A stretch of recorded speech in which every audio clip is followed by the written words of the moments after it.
What's this in the yard? Why, it's a horse and cart, or dray, and a Westcliff Workshops Talyllyn Railway Brown Marshall coach number 5. Want to see how I made them? Well, I didn't make the coach, I painted it. Westcliff Works made it, they 3D printed it. It's pretty good, actually.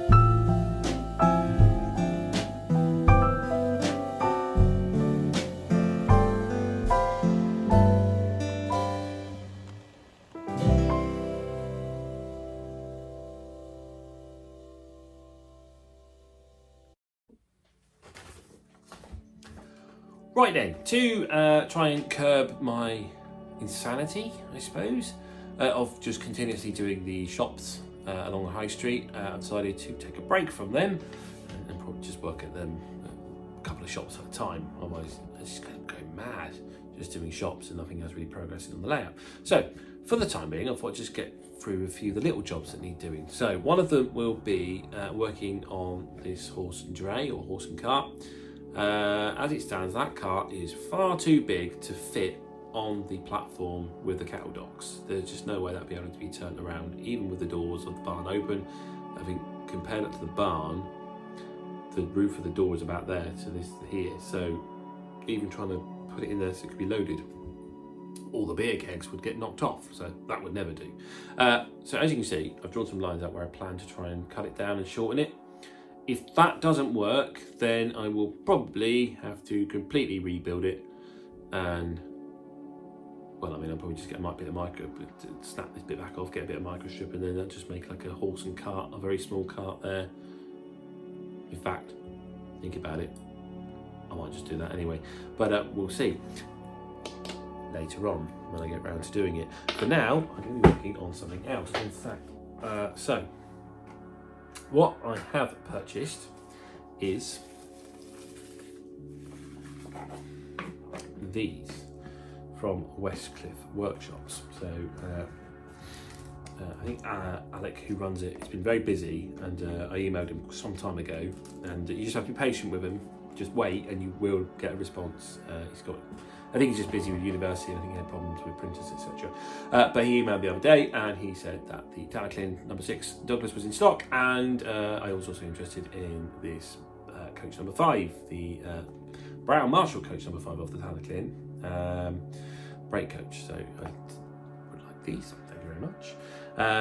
So yeah, I've got hold of number 6 because unfortunately Bachman have announced that they will not be producing Duncan in their Thomas and Friends range, which means no number 6 for any form of conversion kits or anything like that. Apparently what they like to do, they like to make the model as close to the TV series model but still resemble the actual real life model, so you can sort of make both, as they are doing with the Talyllyns that are upcoming and the Chorus number 3 or Talyllyn number 3 coming out as either Sir Handel or one of the Talyllyn locomotives. So yeah, that was disappointing to learn, but yeah, this kit is available. I've seen a few people working it, and George Williamson has one. I think it was George I spoke to about this kit, and I forget his name now. It's Tom Foster, I think. Tom Foster, who done Scala, I think it's called Scala Lake Railway, which is part of the Scarlary Railway. Scala Fell, I think. Anyway, it's a railway series based layout, but with like real life location, real life locomotives, and he has one of them. There was photos of it in BRO magazine, and looked absolutely stunning. So I'll have a go at that, but I won't be doing that today. And I do have the chassis as well. I've got a Percy, and anyone who watched my 40 years Thomas videos will know that this Percy was a bit troublesome in the fact that the motor appeared to have melted the housing. I rebuilt the housing, so I'm hoping it will fit in the kit, but that's for a later date. Today, I'm going to be doing the van. So it's a nice little simple kit. It just requires additional 8mm wheels, which I managed to pick up at Key Model World Live the other week for it. So I've got them all ready to go, and inside is a 3D printed van, which is beautifully printed and detailed. Coupling hooks on it, the brake handle there. Yeah, splendid, I think. Roof, and then doors. Now, the doors, I don't know, maybe this is the printing process, I don't know. But I would have preferred it if the detail side had been printed on this side. I don't know if that's possible or not. Just from the point of view of spraying it with a primer and painting it, that's the only reason, but I don't know. I've never done any 3D CAD design or 3D printing, so I can't say. So that's just a suggestion if it's possible, that's all. But yeah, this looks simple enough. I think it's just a case of cleaning it up, and I'll spray it up and then I'll paint it. Colour wise, I'm in certain minds about what to paint my rolling stock. So, as you know, my locomotives all eventually will be painted in Humbrol, I think number 25 blue, and I'm thinking I might like to do 2 different rakes. One of them in sort of enemy antique, which I think might look quite nice with the blue locomotives, and I was thinking something red, because I have a chorus brake fan which I painted blue, and I thought, well, if I do it all blue, like a blue train might look a bit, I don't know, weird. So I thought a nice rake of red coaches. So I'm going to have a go at painting this one red. So I had a look for what paints I've got, and I don't have many, not in red. So these are my options. 174 Humbrol, signal red, very bright and garish. In the middle is Revell's number 37, reddish brown, which is okay. And on the end is Humbrol's number 20, which is crimson. And not bad. Again, I'm sort of haven't quite decided what I'm going to do. What I'm thinking, or maybe go quite Southern Regions style with the signal red on the ends and the reddish brown on the sides. I think that might look quite nice. And it's also because I'm kind of putting off the idea of using Humbrol 20 because it is enamel. It's an old enamel too, but it's still wet inside. It hasn't dried up over all these years. I don't know if it's like full of lead or something. Maybe that's why it's not full of lead. But there we go. But anyone who knows paints knows enamels are just horrible to work with. They take forever to dry. They absolutely stink. They're not really good for your lungs. So I try to avoid using enamels where I can. I do use them with my locos though, when I spray them. Those are about the only things that get sprayed with enamels these days. But that's one of the reasons I'm kind of putting it off. So I'm thinking maybe just try these colours, and then if I don't like it, I can go for that colour. But first things first, I'm going to clean this up and give it a spray with primer. Right, start things off then. I'm just going to go around and just clean a few bits up off the van. Most of it has been cleaned off. So there only have a few little spurs left, like across here. This one needs to come off. And because it's on camera, I'll no doubt break it somehow. But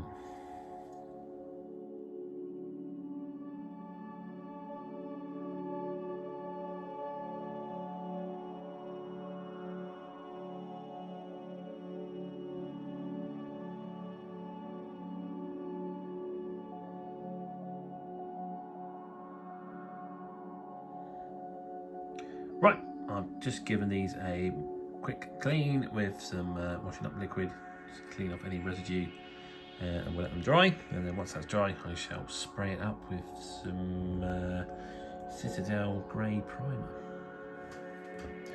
Right, I've primed up the van, and I'm going to try that sort of Southern Region style, different shades of red. We're having the bright red ends and then the darker reddish brown on the sides, and see how that turns out. If it looks rubbish, I'll clean it off or start again. Now, when I did this on the piece of paper to test it, it seemed a very thin colour. So I'm going to get this, it looks yellow though, but apparently this is RC420. So I'm going to put that as a base coat and then put the red on top, and hopefully that will make it a little bit easier to cover things.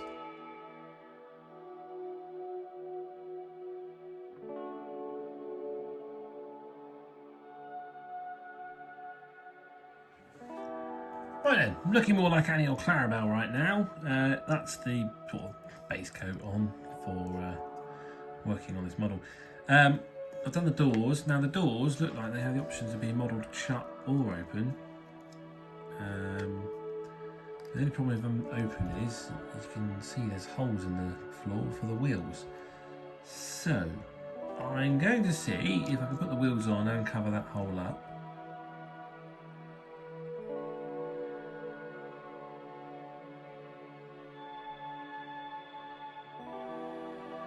Right then, make sure everything worked. The wheels have been fitted, and I can indeed add cardboard over the holes.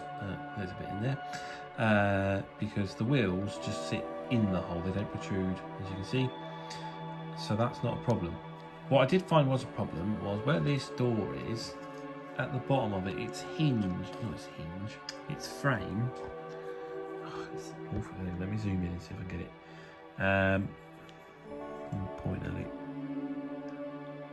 On camera, there we go. See here and here, that's the bottom of the door frame, and that was just touching the wheels, so they weren't turning freely. So a couple of attempts, I take them out, put them back in, and try and sort that problem out until they rotate, and they're fine now. The only other issue was I accidentally damaged the footstep with my big clunky clumsy hands, but nothing but super glue can't fix. So yeah, that's all good. I'm going to put the cardboard in on the other side, and then I'm going to paint the interior. There we are then. I've painted the interior in a Tamiya wooden, getting shot might help, Tamiya wooden deck tan. Next job then, I'm going to paint the ends red, and then we'll move on to the reddish brown once we've done that.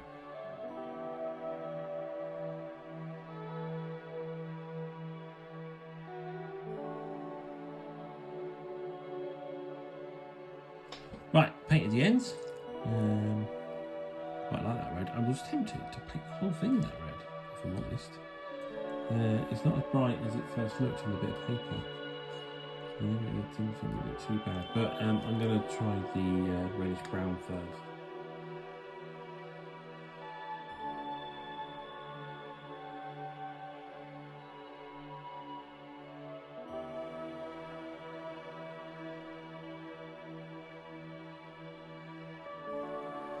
Right, that side's got a second coat on it, and I think it looks better, but it's still a bit brown. So I'm going to go with the crimson. I'm going to do it. Yeah, it's horrible stuff, it's enamel paint, but here's what it is. Let's crack it open and paint this crimson and give it some LMS vibes, I suppose.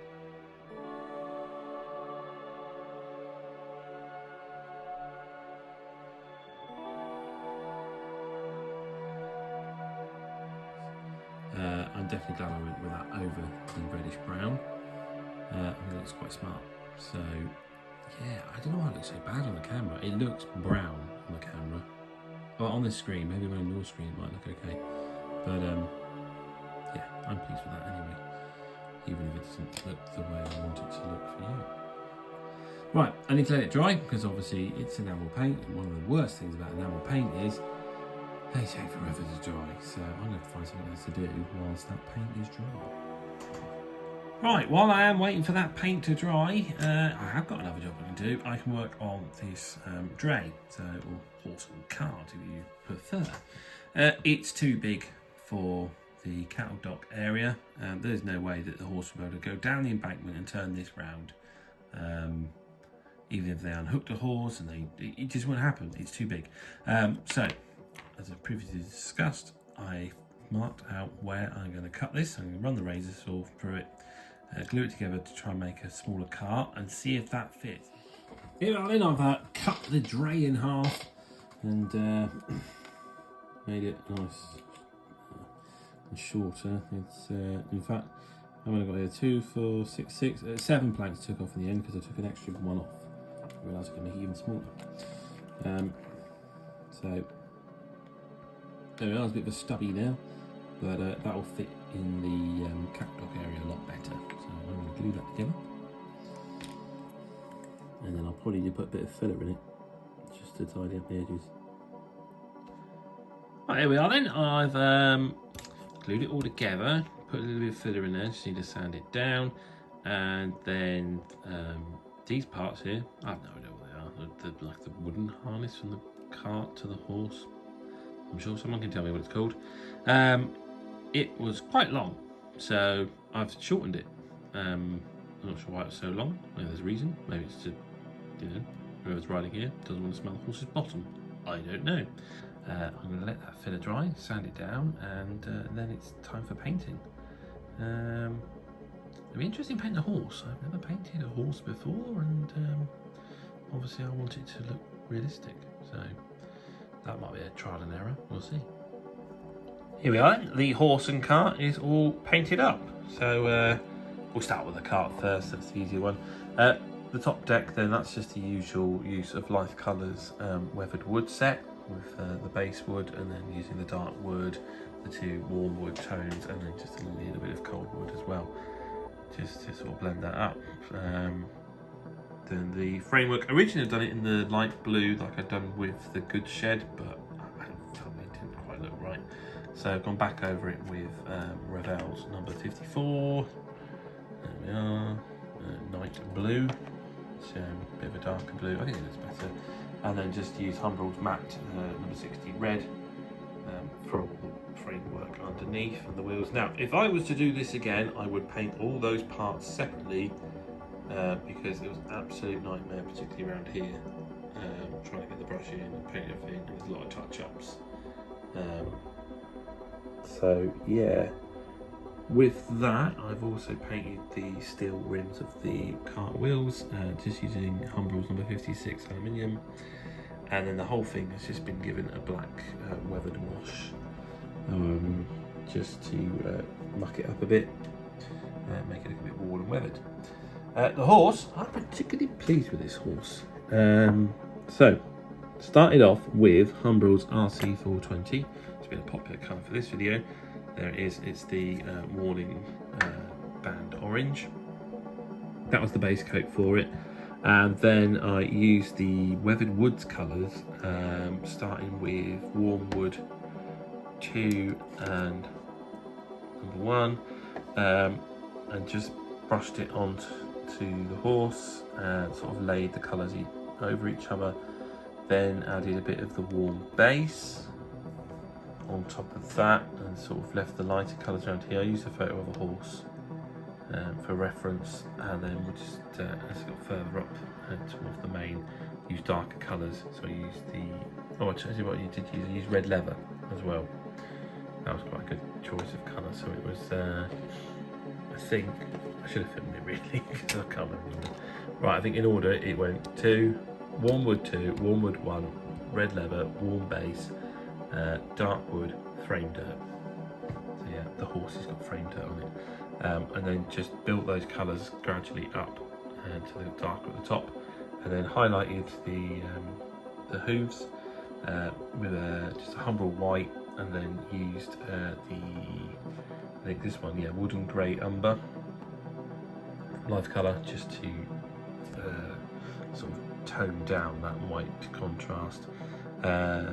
The nose is just Humbrol Flesh, number 35. So just put that there, and then the inside of the ears, and then I just picked out all the harness with black and silver. Then to finish it off, I used some Vallejo Game Wash Sepia, or Sepia, how do you pronounce it? And yeah, I think that's horse looks pretty good. Quite pleased with what it turned out. So yeah, that's horse and cart done, and my brake coach is now dried, so I can carry on with that. There it is then, the horse and cart on the cattle dock next to the goods shed. I think I'll put a couple of barrels on that eventually, and I might just put MSR initials on the side of the cart, just so it's identified who owns it. And then we have the horse himself. He needs a name. The shunting horse and pendant's called Charlie, after the last shunting horse of British Railways. But yeah, I'm not sure what I'm going to call him, so why don't you comment below ideas for the name for this horse. Horsey McHorseface is already taken, so don't try that one. Okay, here we are then. The van has dried. So next job then, obviously the roof, under frame, and interior detail, I suppose. So let's get on with that. Right, anyway, I think that's the coach painted up. The doors have been removed off the spares and I've painted the ends of them, so I'm just letting them dry. I wasn't sure between a grey roof and a black roof, but I didn't quite like the grey, so I've gone for black, and I think it looks quite good. And then I've just picked out door handles and hinges in copper. So that is the van pretty much painted. You can see right at the bottom, the framework will obviously be black. So interior wise, I want 2 of the doors open so you can see inside, and I've seen a couple of other people model like chorus vans and Talyllyn vans. There's usually someone just sat on the step there. So I've got this fella, he's appallingly painted, so I will be repainting him, and he can sit on the open doors. And then inside we'll have a couple of sacks of coal and then some milk churns with water for the cottages up in the hills that don't have their own water supply. So yeah, I'll glue them in there, and then you can see inside the van and what's in there. So let's give this guy a paint.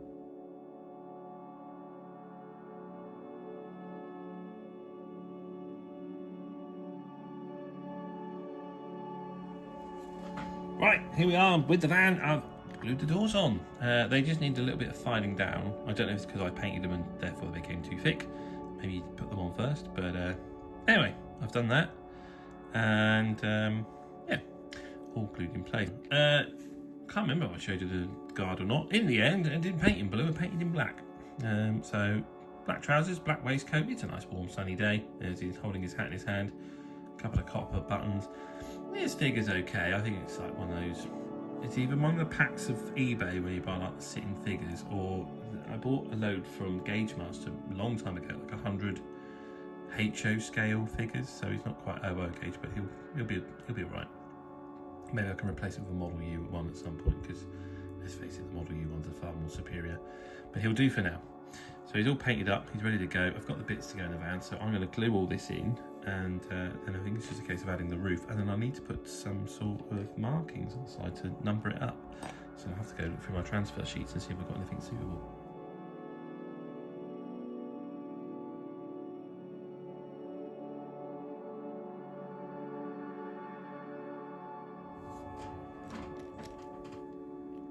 There, right. Guard is in, as is the load in the van, and the roof is on. So this is pretty much assembled. I'm going to need to add some couplings. I'm going to put a little bit of weight in it, and also it needs some transfers for numbers. So I have this transfer set sheet from HMRS Transfers, so it's the Historical Model Railway Society. These are press fix transfers, so you cut them out, and put them on there and wet them a little bit, dry them up, and take the tissue paper off, and they attach. I find them really useful. So what you do is make sure you've got a knife, make sure that you've got some paper for cleaning up, and a bit of water, which you've got there, a bit painty, but it doesn't matter, and just take the protected paper off. Identify what we're after. So I'm going to go for the numbers down here. Right. So you just gently put the knife around. You don't push all the way through. You don't want to remove the backing paper. I always seem to set it that way. Right. So there we are. Cut the paper, and then we just gently lift that number out. Still fighting a little bit, there must be something in there.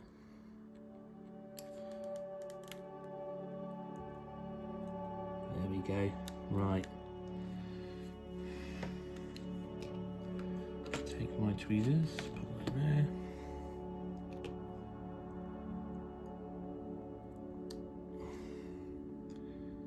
I was worried it was going to be upside down, but I don't think that matters.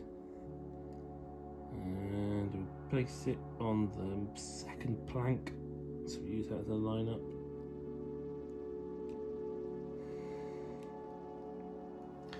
Stuck to that now. Yes.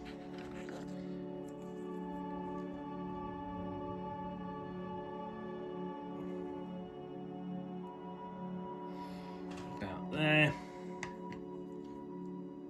Down a little. press it in. We've got a cotton bud. Cotton bud's quite good, quite soft. Just grab a cotton bud.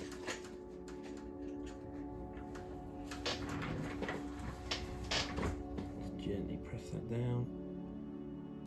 Like that.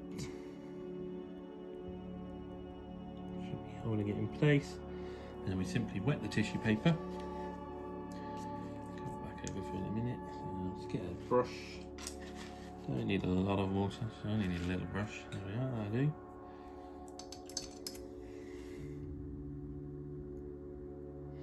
Wet that paper and then let it soak in for a minute or two.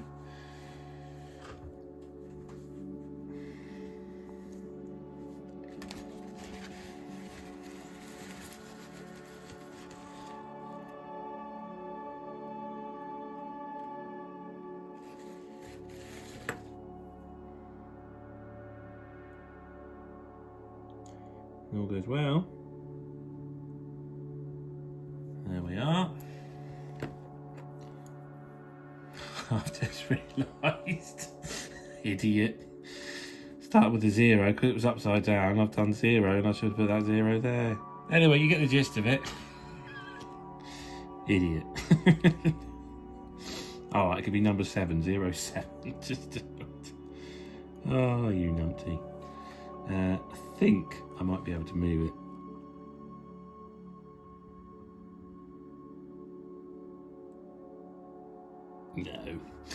No, I think that may be properly stuck on. So they're good transfers, I like them.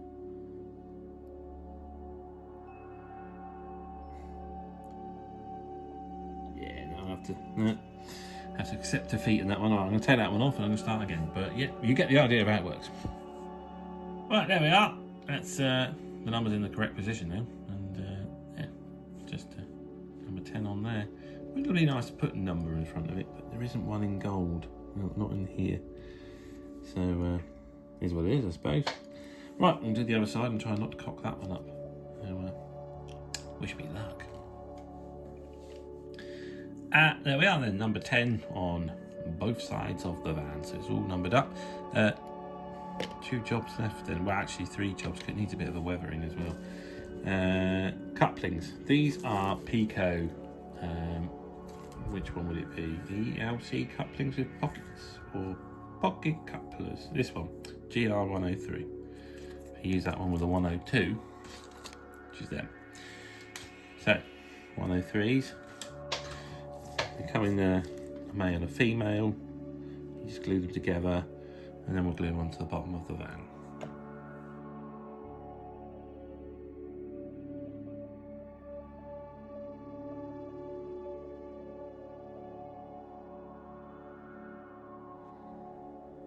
Right, there we are, couplings are on, and as you can see, no issues with coupling up to the rest of the train there. So, next job then, add some weight to it. Okay, right, to add a little bit of weight then, I've got this Deluxe Materials Liquid Gravity. I've had it for some time now, I'll tell you how long I've had it. It's actually started to rust inside.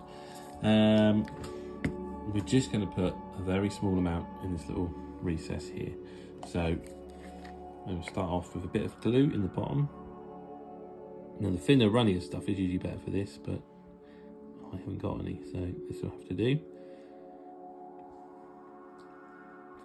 So just coat it with a bit of super glue in the bottom there, and then you just pour on the lead shot. Right, there we are then, that's glued in. So next job is a matte varnish and a weathering. Right then, the van has been varnished, so time for a little bit of weathering. So I'm going to start off with my choices of life colours: frame dirt, sleeper grime and track dirt. This is from the rail weathering pack set. It's a good set, I would recommend it. And I'll just take a nice stubby little brush. We don't need a lot, because it's just a case of rubbing up around the bottom really.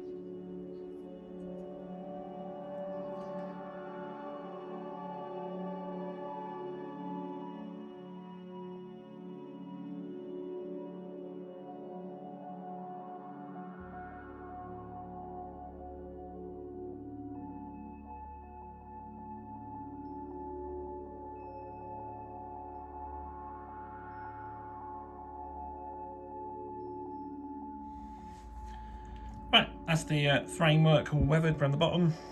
So just a nice, nothing too heavy, just make it look a little bit grubby. Don't worry about the sides, so I'll come back to them. Right, next job is the roof. So I have from the weathering set roof dirt. I also have an additional black and rubber shades dirty black, and then I've got weathered black for the roof. And in this case of we're just going to mix these colours just to get the best blend for the roof.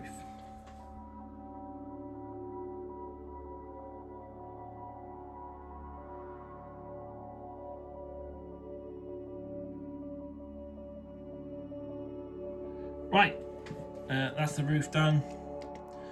So the next job is I'm just going to put a little bit of weathered wash on the side. I'm concerned if I use something enamel based like the this one, this panel wash, it might just lift off those stickers. So I'm going to use something acrylic based. This is the MIGS acrylic colour black, and then I've just put a bit of Vallejo airbrush thinner in it just to make it a bit more runny. So just knock it up there. And it'll just be a wipe on, wipe off kind of job. So cover the whole thing and then clean it off. I'm going to work in small areas, as I say it's a bit of a warm day today, so if I leave it too long, it'll dry and then it'll go bad, and that would never do.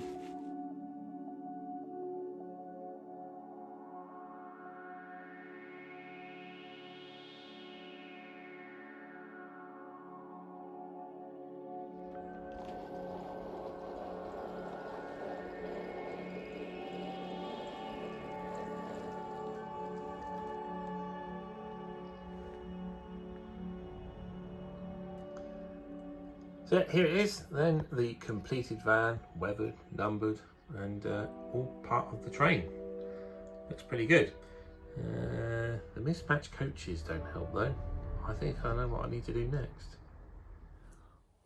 Well, that's all for this week. I'm pretty pleased with that coach, and I'm pretty pleased with my horse and cart, particularly the horse. I think he's come out quite splendid. And remember, put a comment down below what you think the horse should be called. That's all for this week. If you enjoyed it, then please click the like button. If you haven't already, click the subscribe button. It doesn't cost you a penny, but it helps my algorithm get my videos out there so other people can find them. So I always appreciate that. If you enjoyed watching it, then hopefully I can see you again next time. Thanks for watching.